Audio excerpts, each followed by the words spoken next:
आप देख रहे हैं खिलाड़ी नंबर 1। फोकस अब डेल्टा कॉर्प के मैनेजमेंट पर करेंगे। नतीजे beg your pardon, Dixon Technologies Delta Corp का मैं शेयर देख रही थी तो वही मुंह से निकल गया। लेकिन डिक्सन टेक के नंबर्स आपको याद होगा पिछले हफ्ते आए थे और इस बारी हमने एक बार फिर देखा है कि ईएमएस सेगमेंट और मोबाइल सेगमेंट में एक अच्छी खासी वृद्धि देखने को मिली है।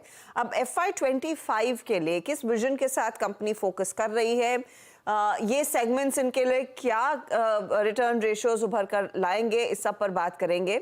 मेरे साथ इस समय नतीजों पर और डिटेल देने के लिए कंपनी के chief financial officer Saurabh Gupta जुड़ गए। गुप्ता साहब स्वागत है। मैं देख रही थी Q4 में जो रेवेन्यू ग्रोथ आई है वो लार्जली मोबाइल और ईएमएस सेगमेंट के बेसिस पर ही आई है और अच्छी ग्रोथ देखने को मिल रही है। तो FY25 में क्या विजिबिलिटी है इन दोनों सेगमेंट्स की? क्या ये रन रेट और बेहतर आप कर पाएंगे? या डेफिनेटली हमें लगता है कि मोबाइल हमारा सबसे लार्जेस्ट ट्रिगर फॉर ग्रोथ है और हमें लगता है कि मोबाइल में हम लोग जो हमने लास्ट कुछ 3-4 महीने में कस्टमर एडिशन करे हैं और हम लोग और भी आने वाले महीनों में कुछ नए कस्टमर एडिशंस करेंगे और मोबाइल की overall opportunity as compared to other vertical सबसे बड़ी है। तो हमारा मोबाइल का इस साल का ग्रोथ काफ़ी बड़ा होगा and mobile almost 60-65% of revenue इस साल भी कंट्रीब्यूट करेगा। ओके, तो रफली किस तरह के वॉल्यूम्स आप एक्सपेक्ट कर रहे हैं मोबाइल सेगमेंट में? सो लास्ट ईयर हमने 7 मिलियन स्मार्टफोन्स किए थे and almost 38 million feature phones किए थे। मेरे सेंस माय सेंस इज कि स्मार्टफोन की वॉल्यूम हमारी ऑलमोस्ट 4 टाइम्स हो सकती है, ओके, अराउंड 28-29 मिलियन के आसपास एंड फीचर फोन की वॉल्यूम्स ब्रॉडली इसी लेवल पे रहेगी। ओके, तो डिस्पाइट दिस ग्रोथ एक चीज है वो मार्जिन्स में ग्रोथ नहीं आ रही है। इज इट प्राइमरीली क्योंकि मार्जिन्स मोबाइल साइड पर कम है? Any scope of them picking up?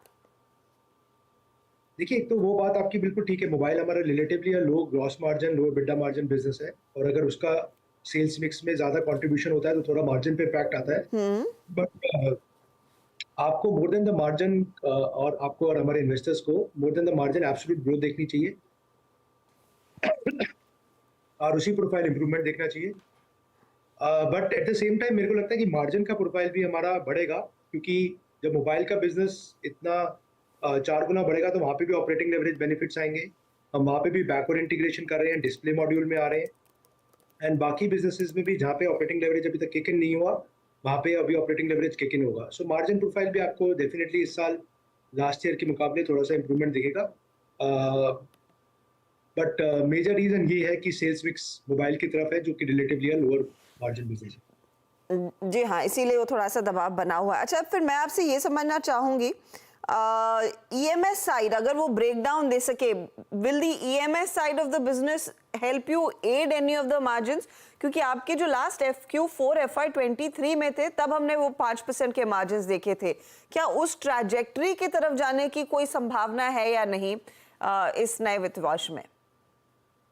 नहीं, 5% देखिए वो एक एबरेशन था। अगर आप लास्ट 3 साल के फाइनेंशियल देखिए तो हमारा मार्जिन नॉर्मली इसी रेंज में रहता है, 4.2 3.9%, तो एक रेंज बाउंड रहता है। वो एक एबरेशन था लास्ट में। तो हमें लगता है वही हम मार्जिन प्रोफाइल सब 4% या 4 से थोड़ा सा ज़्यादा के आसपास इस साल रह सकते। ओके, मैं आपसे ये भी समझना चाहूंगी, पिछली बारी जब आपसे बात हुई थी लाइटिंग सेगमेंट भी थोड़ा सा ड्रैग कर रहा था, वहां पर कुछ डिमांड पिकअप के आसार दिखने लगे हैं या नहीं सौरभ?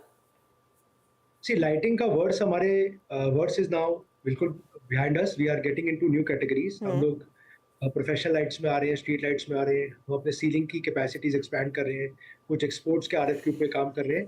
तो मेरे को लगता है अनदर 2 क्वार्टर थोड़ा सा प्रेशर रह सकता है इस बिजनेस में, बट उसके बाद क्लियरली जो हमने फाउंडेशन ले कर रहे हैं, हमने जो केपेक्स किया है, हमने जो न्यू कैटेगरीज में आ रहे हैं, उसका इम्पैक्ट आपको दिखना शुरू हो जाएगा H2 से इस फाइनेंशियल ईयर के।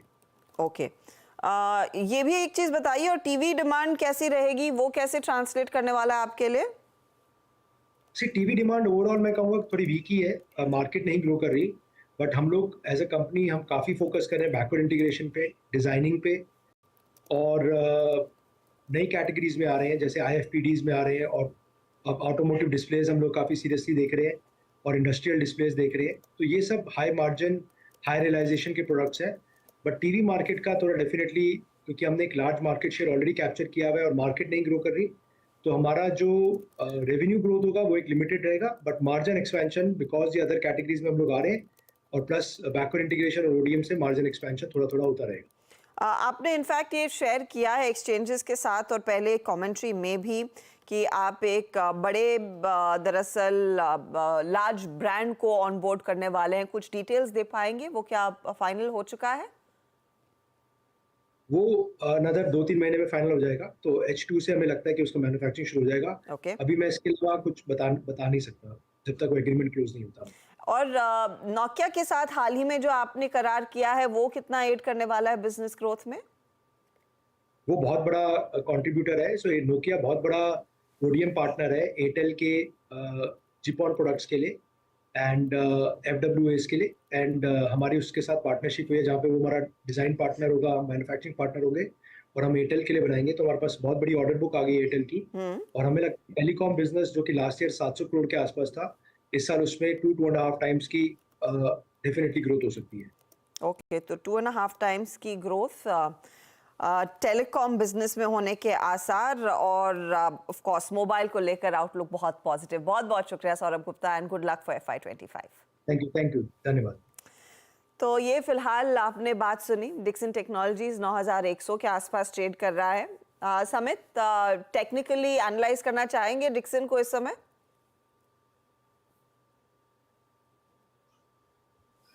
देखिए, अगर डिक्सन की बात करें तो ये स्टॉक लगातार एक जो उसके हाईज है वो बनाते जा रहा है, न्यू हाईज। और अगर लास्ट हम 5 से 6 महीने की प्राइस एक्शन देखें तो स्टॉक ने एक मैसिव रैली ऑलमोस्ट डबल हो चुका है। तो यहाँ से अनचार्टेड टेरिटरी में है।